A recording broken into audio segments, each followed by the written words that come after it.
صباح الورد وجمعة مباركة. الأهلي والمصري 4-2، ماتش حلو جدا. كابتن عماد ما بيألفش، كابتن عماد بيلعب بالمتاح اللي كنا بنطلبه من كولر، هو كابتن عماد بيعمله مش أكتر. ملاحظ بس إن كابتن علي معلول لازم يبقى ليه دور.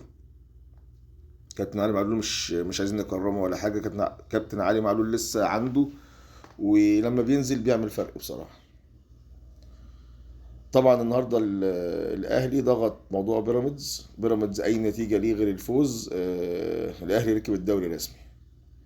فاتمنى النهارده ماتش الزمالك يبقى ايجابي، وماتش بيراميدز ربنا يدينا اللي احنا عايزينه ان شاء الله.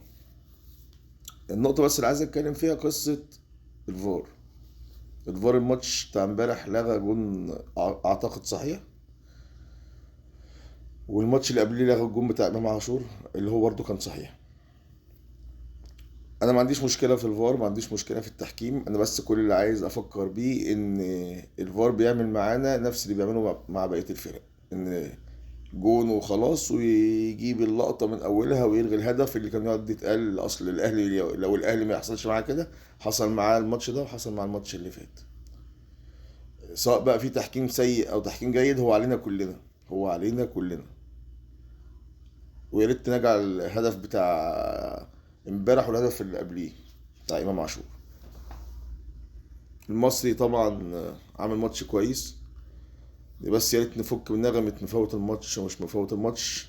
هو اي فرقة بتلعب الاهلي والزمالك بتلاقي صعوبة، يعني مش فاهم انت ليه محسسني مثلا اصل انت مفوت الماتش الاهلي. طب ما هو الزمالك لما بيلعب اهلي وبيتغلب، هو الزمالك مفوت الماتش الاهلي؟ دي فرق تقيلة يا رجالة، دي فرق تقيلة. اتمنى النهاردة ان شاء الله الزمالك يعمل نتيجة ايجابية ويفضل في الصورة. بيراميدز عنده مطوشة صعبة يعني. لو الزمالك ركز شويه ممكن يركب تاني، وان شاء الله ان شاء الله ده اللي يحصل يعني. كل جمعه وانتم بخير.